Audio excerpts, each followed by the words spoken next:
brief story time, or I'll try to keep it brief. Hadn't did a video in a little bit. Sometimes I don't know, like I want to say stuff and I just end up putting it off, or I don't do it.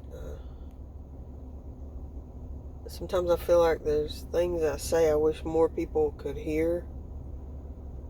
Things I have to say, I should reiterate. I wish more people would listen. I guess we all feel that way about the situation. But I hadn't made a video in a little bit because there's been sickness in my family, and I wanted to just kind of briefly talk about it now. Nephew, 17, tested positive last week. Fever a day and a half. Felt a little bit fatigued, but he got over it pretty quick. He kept testing positive. My brother kept retesting him. He finally tested negative on Sunday, so he's good. No lasting issues there. But Friday I got a call after I got off work. Both my sisters on the phone, and I'm always like, what's going on here? Glad that they live real close to each other now and they can hang out, but still it sets you off, catches you off guard. And sure enough, Mom's in the ER. Well, what's going on? Well, it's not the thing. It's not the Chicoms. Something's happened to her stomach.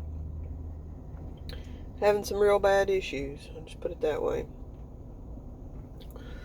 And what led me to go ahead and tell this story today is that I keep seeing all these stories where everybody, in our reality is debunking, the hospitals are overflowing, you can't get in, gunshot victims can't get in, car wreck victims can't get in.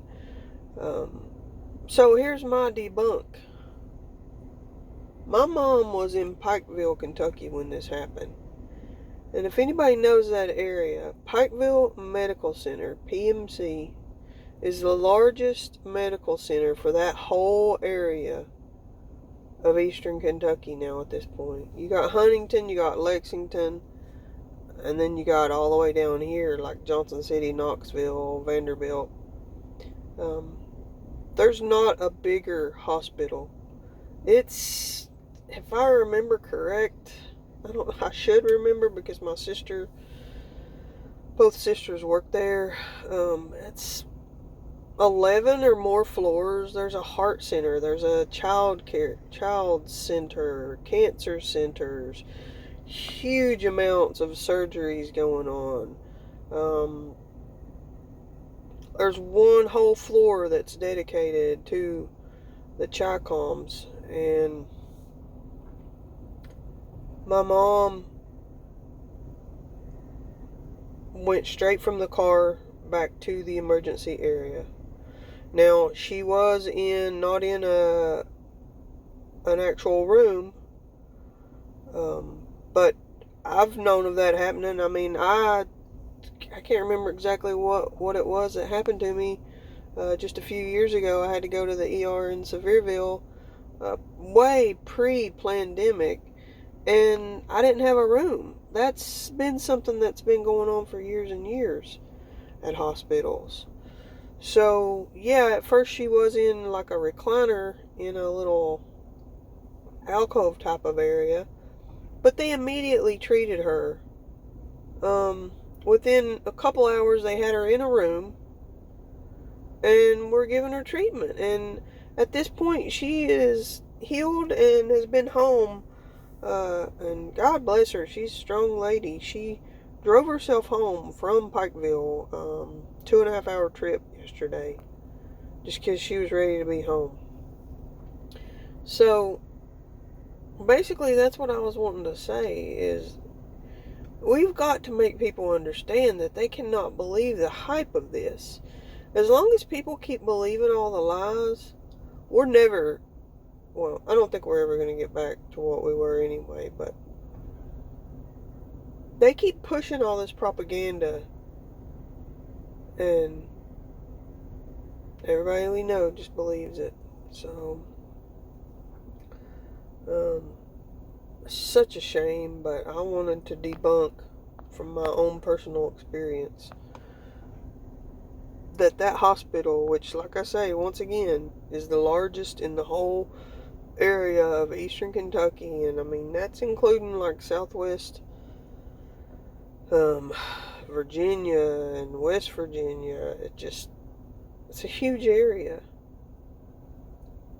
And I went to see her and had no trouble parking. Got closer than I got last year in January when my niece was in the hospital and went to see her way before Chicom virus started.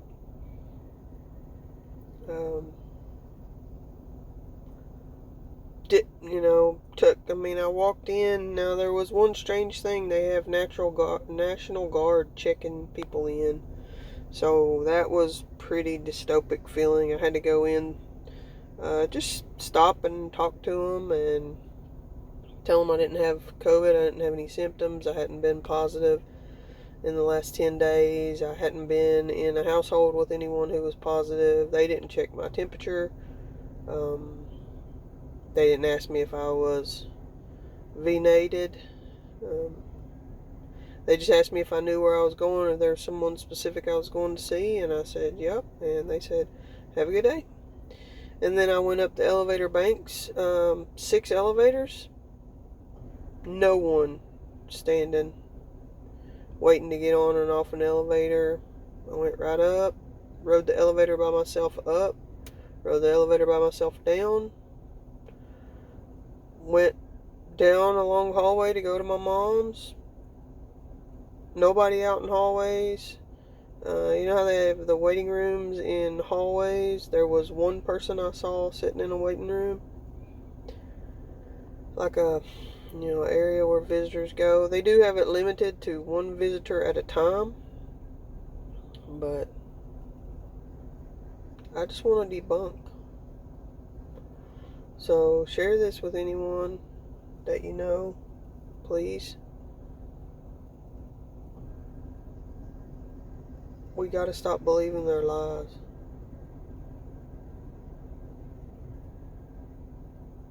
before it's too late. Much love.